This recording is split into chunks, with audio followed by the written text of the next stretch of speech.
Hi hello నమస్తే. రఘురామకృష్ణంరాజు గారు ఒక వీడియో జరుగుతుంది సోషల్ మీడియాలో, నాకు ఎవరో పంపించినారు. ఆయన గురించి మాట్లాడదాం. అంటే రఘురామకృష్ణంరాజు గారిని ఆయన గురించి ఎందుకు పెడుతున్నామంటే, కొద్దిగా ఆయన మమ్మల్ని ప్రేమిస్తాడేమోనని మాకు చిన్న ఆశ. ఎందుకంటే హేట్ చేస్తున్నాడు మమ్మల్ని. ఆ హేట్రేట్నెస్ ఎందుకు వచ్చిందో తెలియదు.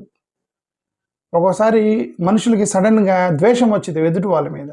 ఈయనకి బాగా ద్వేషం వచ్చేసింది మా మీద. ఎవరి మీద? దళితుల మీద ద్వేషం ఈయనకి.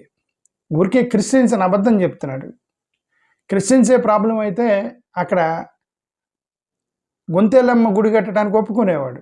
అది కూడా హిందూ దేవతే కదా, ఒప్పుకునేవాడు. లేదు నేను రామాలయమే కడతాను అంటే ఆయన కోపం క్రిస్టియన్స్ అని అబద్ధం చెప్పి హిందూ మాలల మీద చేస్తున్న ఉద్యమం అవుతుంది అన్నమాట.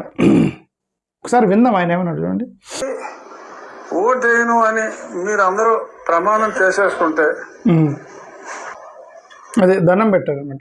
ఓటేనని మీరు ఎవరన్నా ప్రమాణం చేస్తే దండం పెడతానని చెప్పి దండం పెట్టారు రఘురామకృష్ణరాజు గారు.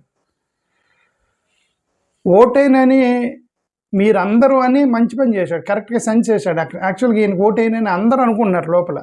అందరూ అంటే ఎవరు? ఈయన క్రిస్టియన్స్ అన్నారు. క్రిస్టియన్స్ అని కాదు, ఫస్ట్ ఈయనకి ఓటేయరు నాకు తెలిసిన వరకు. అంటే నా అనుమానమే చెప్తాను. ఫస్ట్ ఈయనకి ఓటైంది భారతీయ జనతా పార్టీలో ఓటేయరని నేను అనుకుంటున్నాను. ఎందుకు ఇతను మనల్ని డామినేట్ చేస్తున్నాడు ఏందిరా హిందుత్వవాదం అని చెప్పేసి బీజేపీ వాళ్ళు ఇతనికి ఫస్ట్ టైం ఎంపీ అయినటువంటి వర్మ గారు, ఆయన కేంద్ర మినిస్టర్ అయితే ఆయన డామినేట్ చేయడానికి ఈయన ఇదంతా చేస్తున్నాడు అని ఒక యూట్యూబ్ అతను ఎవరు వీడియో పెట్టాడు. వర్మ గారిని డామినేట్ చేయడానికి ఫస్ట్ టైం ఎంపీ వెళ్ళి కేంద్ర మంత్రి అయితే నా పరిస్థితి ఏంది, చాలా సీనియర్ ఎంపీని, నాకు ఎంపీ కొన్ని ఎమ్మెల్యే ఇచ్చి మొన్న కూర్చోబెట్టారని బాధలో ఉన్నాడు. అందుకని ఆయన ఆ వర్మ గారి చేతిలో నుంచి లాక్కుని ఎంపీ సీటు కోసం ప్రయత్నం చేస్తున్నాడు అనేది ఆ యూట్యూబ్ అతని యొక్క కథనం. మరి ఇంకా ఆ కథనం రైట్ అయితే ఫస్ట్ ఇతను ఓటైంది బీజేపీ వాళ్ళే, వర్మ గారి బ్యాచ్ అలాగే ఏరియన్కి ప్లాన్ బయటికి పడింది కాబట్టి ఒకటి. రెండు, ఈయనకి ఓటైంది తెలుగుదేశం వాళ్ళ ఏరియన్కి. ఎందుకు ఏరియన్ మత గొడవలు లేపుతున్నట్టు, రేపు పొద్దున మత గొడవలు వస్తే మొట్టమొదటి పోయి తెలుగుదేశం పార్టీయే ఏంద్ర అయ్యనని చెప్పేసి టీడీపీ వాళ్ళు ఓటయ్యారు. పవన్ కళ్యాణ్ వేసాడా లేదని నా డౌట్. ఇది జనసేన వాళ్ళు ఇతనికి ఎందుకు మా పవన్ కళ్యాణ్ మా అన్న సనాతన ధర్మ యోధుడిగా తయారవుతుంటే ఈయన కాంపిటీషన్ వస్తున్నాడు ఏందిరా అని చెప్పేసి జనసేన వాళ్ళు ఏరేమని నా అనుమానం. ఇవన్నీ నా అనుమానాలే. Opponents YCP లెట్ట ఏరియన్కి. సరే కులాల సంగతి చూద్దాం. కులాలు వేస్తారో లేదో చూద్దాం. ఈయనకి ఖమ్మంలో ఏరేందుకు, అరే మన టీడీపీ పోయిద్దామని చెప్పి ఖమ్మంలో ఏరేమని నా అనుమానం. ఆయన వర్మ గారిని డామినేట్ చేస్తున్నాడని వర్మ గారి యొక్క కులస్తులు ఇతనికి వేస్తారో లేదో అనుమానం నాకు. అరే ఇది సనాతన ధర్మం అనేది మన ఆర్ఎస్ఎస్ బీజేపీలు కదా చెయ్యాలి, ఇతను డామినేట్ చేస్తున్నాడని బ్రాహ్మణులు వైశ్యులు ఇతనికి ఓటేయరేమని నా అనుమానం. ఇతనే అంటున్నాడు క్రిస్టియన్స్ వేయరని అంటున్నాడు. వాళ్ళు వేసిన వేయకపోయినా హిందువులు వేయరు 100%. హిందూ మాలలు వేయరు ఇప్పుడు ఈయనకి. ఎందుకు ఇప్పుడు గొడవ అంతా గొంతలమ్మ హిందూ దేవత దగ్గర కదా, మాలల దేవత అయినటువంటి హిందూ దేవత దగ్గర గొడవ పెట్టుకున్నాడు ఆయన. కాంప్రమైజ్ అయితే సరే హిందూ మాలలో పర్లేదురే మన కోసం కాంప్రమైజ్ అని అనుకోవచ్చు. నేను కాంప్రమైజ్ అవ్వను, నేను కట్టి తీరుతా అన్నాడు. అంటే ఇంక హిందూ మాలలు వేయరు ఇతనికి. మరి ఇంక హిందూ మాలలు అయినప్పుడు క్రిస్టియన్స్ మాలలు అయినప్పుడు మాలల్ని అయితే చేసి రేపొద్దున మనల్ని ఎందుకు చేయడానికి గ్యారంటీ ఏందని మాదిగలేరు. ఎట్లాగూ రేపొద్దున మన దాకా వస్తే మన పరిస్థితి ఏందని మాదిగలేరు. ఇక మాదిగలు అయిపోయినప్పుడు మేము ఎందుకు అని చెప్పి ఎస్టీ లేరు. ఇక బ్యాక్వర్డ్ కమ్యూనిటీస్ ఉంటారా, ఒరే మాలల దేవత అయినటువంటి గొంతెలమ్మ దగ్గర వీళ్ళు వివక్ష చూపించారు, రేపొద్దున మన బీసీల దేవతలు ఉన్నారు చాలామంది, వాళ్ళ దేవతల మీద వివక్ష చూపుతారని వాళ్ళు వేయరు. ఇంకెవరెత్తారు రఘురామకృష్ణరాజు గారికి? ఇప్పుడు ఈయన చేసిన పని వల్ల వీళ్ళందరూ ఆలోచనలో పడ్డారు. ఎవరు? టీడీపీ వాళ్ళు ఏమో డామినేట్ చేస్తున్నారని, జనసేన వాళ్ళు కాంపిటీషన్ వస్తాడేమోనని, బీజేపీ వాళ్ళేమో మన రోల్ తీసుకుంటున్నాడు ఈయనని, ఈ వైసీపీ వాళ్ళు ఎట్లాగా అపోనెంట్స్ వేయరు. మా కులాలకు వస్తే క్రిస్టియన్స్ రోజు సర్టిఫికేట్లు తీస్తున్నారు, వాళ్ళు ఎట్ట వేయరు. ఆ తర్వాత ఈ గొంతెల్లమ్మను వద్దన్నారని చెప్పి మాలలు మాదిగలు, మరే మాదిగలు లేకపోతే రేపొద్దున మన దాకా వచ్చిందని ఎస్టీలు, బ్యాక్వర్డ్ కమ్యూనిటీకి సంబంధించిన వాళ్ళ కుల దేవతలకి మీరు అడ్డం వస్తారేమని వాళ్ళు వీళ్ళందరూ ఆలోచన పడతారు ఇప్పుడు ఏం చేసిన ఒక చిన్న కార్యక్రమం వల్ల అని నా అనుమానం. చూద్దాం ఏం జరిగిద్దాం. ఇంకేమన్నా అడగనండి. శతకోటి అభినందనలు. ప్రమాణం చేయండి. ఈ ప్రమాణ మహోత్సవానికి ఉమ్, త్రిపులారికి ఓటు వేయకూడదు అన్న ప్రమాణ మహోత్సవం ఏదన్నా వైభవంగా జరుపుకుంటే ఉమ్. వాళ్ళందరికీ భోజనాలు కూడా నేనే అరేంజ్ చేస్తాను. ఎక్కడ మీ ఇంట్లో అరేంజ్ చేస్తారా? రఘురామ కృష్ణరాజు గారు మీ ఇంట్లో అరేంజ్ చేస్తారా? నేను పట్టుకొస్తా ఒక మాలోల్ని మాదిగోళ్ళని 10-15 మందిని మీ ఇంట్లో కిచెన్లోకి తీసుకెళ్ళి భోజనం పెడతావా? ఏమో మరి మా అయితే సత్రంలో పెడతారు, వాళ్ళకి సపరేట్ సత్రాలు ఉంటాయి కదా, సత్రాల్లో పెడతారు వీళ్ళు. కొంతమంది అంటున్నారు, ఓహో అలాగే అయితే మా ఓట్లు అక్కర్లేదని చెప్పి ఎలక్షన్లో నుంచో అని. అలాగే నుంచున్నా, అందుకని ఎప్పుడు 36,000 రాలేదు, ఇక్కడ 60,000 వచ్చింది. మొన్న ఎన్నికల్లో అంటే క్రిస్టియన్ జగన్ మీద కోపంతో క్రిస్టియన్ చేశారు, వర్గీకరణ కోసం మాదిగలు వేశారు, బీసీలు ఏదో ప్రభుత్వం మీద అదేశారు, తర్వాత మీరందరూ కలిశారు. వీళ్ళందరితో అది పెద్దది ఒకటి ఉంది, అదే ఎలక్షన్ కమిషన్. వాళ్ళు ఏం చేశారో తెలియదు, ఏదో గెలిచారు మీరు పోయినసారి. ఈసారి ఫెయిర్గా ఎన్నికలు జరిగితే, అదే ఫెయిర్గా ఎన్నికలు జరిగితే ఈయన వల్ల ఇబ్బంది పడ్డ వాళ్ళు చాలామంది ఉన్నారు, వాళ్ళందరూ ఓటేరేమని నా అనుమానం. కొద్దిగా మారి ప్రేమ చూపిస్తే, ప్రజల మీద ప్రేమ చూపిస్తే బహుశా ఏమైనా ఓటేస్తారేమో రఘురామకృష్ణరాజు గారు. కొద్దిగా మారని మీరు, నేను చెప్పదలుచుకున్నది. క్రూరత్వం వద్దు అంటే అది 350 మంది ఇల్లు కరెంట్ కట్ చేయటం, వాళ్ళ ఇల్లులు పడగొట్టడం, సర్టిఫికేట్లు తీసేస్తాను అనటం, ఇది ఇలాగ వచ్చి ఇక మానవులకు సంబంధించిన దేవతని నేను కబ్జా చేసుకుంటాను, ఇవన్నీ చేయకూడదు రఘురామకృష్ణరాజు గారు. మంచి చేస్తే ఓట్లు వేస్తారు ఎవరైనా. రాజకీయంగా నేను చోట్ల నాకు క్రిస్టియానిటీ, నేను మిషనరీ స్కూల్స్లో చదువుకున్నా, నా college Laila college school Nirmala కాన్వెంట్లో చదివా, సెయింట్ ప్యాట్రిక్స్ అడయార్లో చదువుకున్నాను. ఆల్మోస్ట్ ఈయనకి క్రిస్టియానిటీ మీద కోపం ఉంది అనేది ఒక పెద్ద ఘోరం, అబద్ధం. ఇతను చెప్పింది కరెక్టే, జాగ్రత్తగా వినండి. క్రిస్టియానిటీ మీద కోపం అనేది అబద్ధం. ఇతనికి చెప్పాడు కదా, క్రిస్టియానిటీ మీద నాకు గౌరవం ఉంది, మిషనరీ కాలేజీలో చదువుకున్నా, లోయలో కాలేజీలో చదువుకున్నా అని అంటున్నాడు కదా, అది నిజమే. ఇతని క్రిస్టియానిటీ మీద కోపం లేదు, క్రిస్టియన్ మీద వ్యతిరేకం అనేది అబద్ధం. ఇది ఇతని క్రిస్టియన్స్ అంటే కోపం లేదు. క్రిస్టియన్స్ మీద కోపం ఉంటే ఇతను ఏం చేసేవాడు? నరేంద్ర మోడీ గారి దగ్గరికి వెళ్ళి చాలామంది క్రిస్టియన్ ఆర్గనైజేషన్స్కి ఫండ్ ఎందుకు వస్తున్నారు, మీరు FCRA పెట్టారు కదా, ఫండ్ ఎందుకు ఆపారు, ఫండ్ ఆపండి, చాలా విదేశాల నుంచి డబ్బులు వస్తున్నాయి, ఈ కేరళ బిషప్లను మీరు రానివి కాకండి, వాళ్ళతో షేక్ హ్యాండ్ ఇవి కాకండి అని నరేంద్ర మోడీ గారు చెప్పేవాళ్ళు. అక్కడ గోవాకు సంబంధించినటువంటి మిషనరీస్ని రానివి కాకండి, మీరు షేక్ హ్యాండ్ ఇవి అని గొడవ చేసేవాడు. ఓకే, పెద్ద పెద్ద చర్చిలు, వేల కోట్ల రూపాయల చర్చిలు, అంత పెద్ద పెద్ద చర్చిలు ఎందుకు సార్ అని అక్కడ గొడవ చేసేవాడు. క్రిస్టియన్స్ మీద కోపం ఉంటాయి, క్రిస్టియన్స్ మీద కోపం లేదు ఈయనకి, దళితుల మీద కోపం ఉంది, అందుకని వచ్చి ఇది SC సర్టిఫికేట్లు పెట్టుకున్నారు. ఈయన గోలంతా ఇదే, క్రిస్టియన్స్ మీద ఎవరన్నారు కోపం ఉందని, దళితుల మీద కోపం ఈయనకి.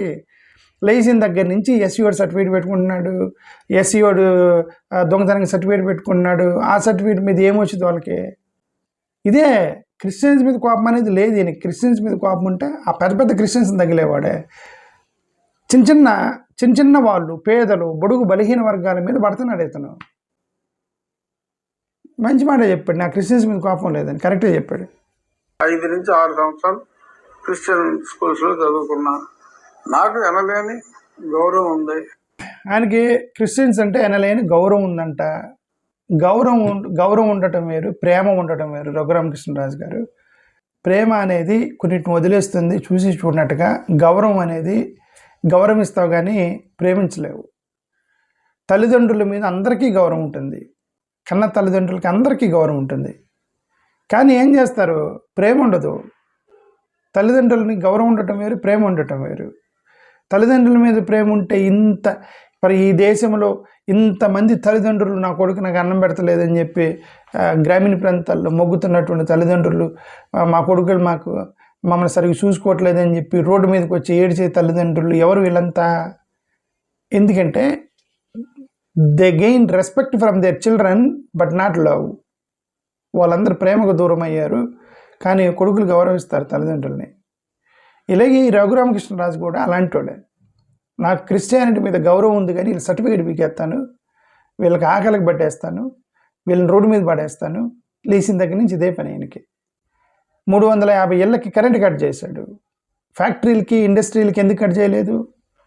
మంచి పరిపాలకుడు అయితే, మంచి ఎమ్మెల్యే అయితే, ఎక్స్ట్రాడినరీ ఎమ్మెల్యే, లోకల్ ఎమ్మెల్యే అయితే, పరిపాలన చేసేవాడైతే ఏం చేయాలి? ఒక ఎమ్మెల్యేగా నా నియోజకవర్గంలో ఎక్కడెక్కడ కంపెనీలు ఉన్నాయి, ఎక్కడెక్కడ ఫేక్ కంపెనీలు రన్ అవుతున్నాయి, ఎక్కడెక్కడ వ్యాపారాలు ట్యాక్స్ కడతలేదు, ఎవరెవరైతే కార్పొరేట్ సంస్థలు ఇక్కడ కరెంటు బిల్లు కట్టకుండా మోసం చేస్తున్నారని వాళ్ళ మీద కదా పడాలి. నన్ను పరిపాలకుడు అయితే ఎక్కడ పడ్డాడు? పేద ప్రజలు 350 ఇలా కరెంట్ కట్ చేశాను నేను. Okay, point 1. రెండోది, ఇల్లులు పడగొట్టాడు. కబ్జాలు చేసుకున్న అపార్ట్మెంట్లు పడగొట్టాడా? కబ్జాలు చేసుకున్నటువంటి కంపెనీలు పడగొట్టాడా? కబ్జాలు చేసినటువంటి పెద్ద పెద్ద వాటిని పడగొట్టాడా? లేదు. పేదల ఇళ్ళు పడగొట్టాడు. పేదల ఇళ్ళ కరెంటు కట్ చేయటం, పేదల ఇళ్ళకి ఇది చేయటం. క్రిస్టియన్స్ మీదకి వస్తేనేమో పెద్ద పెద్ద బిషప్పులు వేల కోట్లకు సంబంధించినటువంటి డబ్బులు తెచ్చుకుని నరేంద్ర మోడీ గారు షేక్ హ్యాండ్ ఇచ్చే వాళ్ళని, కేరళ క్రిస్టియన్సు, కేరళలో సిరియన్ క్రిస్టియన్సు, గోవాలో ఉన్నటువంటి కన్వర్టెడ్ బ్రాహ్మిన్ క్రిస్టియన్స్ అండ్ వాళ్ళ మీద అటాక్ చేయమని నా ఉద్దేశం కాదు. అంటే ఫోకస్ గురించి చెప్తాను. వాళ్ళని ఏమనకుండా డైరెక్ట్గా వచ్చి పేద ప్రజలు ఎస్సీ హాస్టల్ మీద, ఎస్సీ హాస్టల్ పురుగులు అన్నం తింటాను ఒక సర్టిఫికేట్ పెట్టుకొని, సార్ పోతాడు సార్ నాకు అన్నం పెట్టండి, నాకు ఎస్సీ సర్టిఫికేట్ ఉంది సార్, నాకు ఎస్సీ హాస్టల్లో ఉండనంటే ఏం పెడతాడు? ఎస్సీ హాస్టల్ వాడికి పిల్లోడికి ఏం పెడతారు? నేను తిన్నా 20 years, నాకు తెలిసి అక్కడ ఏం పెడతారు? అన్నంలో మజ్జిగ పోసుకుంటే పురుగులు తేలాడుతూ ఉంటాయి. అవి తిని మేము బతికినాం. మేము దాని సర్టిఫికేట్ కోసం పాప మీ పిల్లలు సర్టిఫికేట్ కోసం పెడితే అవి తీసేయాలని చెప్పి దుర్మార్గుడు ఇతను. అంతకన్నా దుర్మార్గం లేదు. పేదవాడి కడుపు కొడదామని, పేదవాడి యొక్క అన్నం తిందామని, పేదవాడి నోట్లో మట్టి కొడదామని చూసేవాళ్ళు దుర్మార్గుల కింద సమానం. రఘురామకృష్ణరాజు గారు ఆ దుర్మార్గమైన పని చేయగాకండి దయచేసి మీకు రిక్వెస్ట్ చేస్తున్నాము. పేదల పక్షాన, పేదల తరపున రిక్వెస్ట్ చేస్తున్నాం, దయచేసి అది చేయకండి. మీరు నిజంగా వేరే ఫోకస్ ఏమంటే వేరే ఫోకస్ చేయండి. వైఎస్ఆర్సీపీ వాళ్ళతో కొట్లాడుకోండి. మీకు కొట్లాడటం ఇష్టమైతే వైసీపీ వాళ్ళతో కొట్లాడుకోండి. మీ అపోనెంట్ కదా. వైసీపీని ఏమనలేదు ఇంతవరకు, వైసీపీని ఏమనలేదు. క్రిస్టియన్స్ మీద పడ్డాడు వచ్చిన దగ్గర నుంచి. క్రిస్టియన్స్ అందరూ వైసీపీయా? మాలోళ్ళందరూ వైసీపీయేనా? ఉంటారు కదా, ఒక మెజారిటీ ఉన్నా కూడా ఉంటారు కదా. సో డైరెక్ట్గా క్రిస్టియన్ సర్టిఫికేట్ల మీద పడటం, చర్చిలు పడగొడతామని చెప్పి నోటీసులు ఇస్తున్నాడని చెప్పి అక్కడ అన్న చర్చిలు పడగొడతామని నోటీసులు ఇస్తున్నారట. పర్మిషన్ లేని చర్చిలు, పర్మిషన్ లేకుండా షాపులు పెట్టిన వాళ్ళు పడగొట్టినావా నువ్వు? పర్మిషన్ లేకుండా, సరే జనరల్గా గుడులు కట్టరు, అది ఎందుకు గుడులు ఎందుకు పర్మిషన్ లేకుండా కట్టరంటే వాళ్ళందరూ డబ్బులు ఉన్నవాళ్ళండి. గుడులు కట్టేవాళ్ళు సందాలు వేసుకొని, ల్యాండ్ కొనుక్కొని, రిజిస్ట్రేషన్ చేసుకొని, పక్కాగా డాక్యుమెంట్స్ తోటి గుడులు కడతారు. వీళ్ళందరూ చర్చిలో వేసుకునే వాళ్ళు ఏంటంటే మాలమాదిగ పల్లెలు, వాళ్ళ దగ్గర డబ్బులు లేక పొరంబోకు ల్యాండ్ మీద ఏదో సర్పంచ్ని అడిగి అక్కడ చర్చిలు వేసుకుంటూ ఉంటారు. వాటి మీద బట్టి చర్చిలు పడగొడతాము, నీకు పర్మిషన్ ఉందా? పర్మిషన్ తీసుకోవాలంటే అక్కడ మినిమం 10-15 లక్షలు ఉంటే కానీ ఒక చర్చి కట్టలేడు. వాడి దగ్గర 15,000 కూడా ఉండవు జేబులో. వాళ్ళ దగ్గరికి వెళ్ళి నీకు పర్మిషన్ ఉందా అని ఆడ పడగొడుతున్నాడు. అదే చెప్తున్నా. ఎందుకు ఓన్లీ క్రిస్టియన్స్ని పడగొడుతున్నావు? చాలామంది అలా రోడ్డు మీద బండ్లు పెట్టుకొని ఉన్నారు, వాళ్ళని ఎందుకు పడగొట్టలేదు? చాలామంది టీ షాపులు, చికెన్ షాపులు, లేదంటే అక్కడ టిఫిన్ సెంటర్లు కూడా పెట్టుకున్నారు కదా, వాళ్ళకు కూడా పర్మిషన్ ఉండవు కదా. ఏదో రోడ్డు మీద ఖాళీ ఉన్నాయని వేసుకుంటారు. మరి ఆ ఎందుకు పడగొట్టలేదు? ఎందుకు చర్చిలో పడగొడుతున్నాడు? ఎందుకంటే టిఫిన్ సెంటర్లు అవి కట్టేది ఎస్సీలు కాదు కదా, చర్చిలు కట్టేది ఎస్సీలు. టిఫిన్ సెంటర్లు మధ్యలో పెట్టేది ఎస్సీలు పెట్టరు కదా. నేను అందుకే చెప్తుంది, నా ఆర్గ్యుమెంట్ని ఎడితిరిగి ఒక దగ్గరికి వస్తాను నేను. Argument is very clear and transparent. వీళ్ళది కులాధిపత్యం, మతం కాదు సమస్య. థ్యాంక్ యూ, నమస్కారం.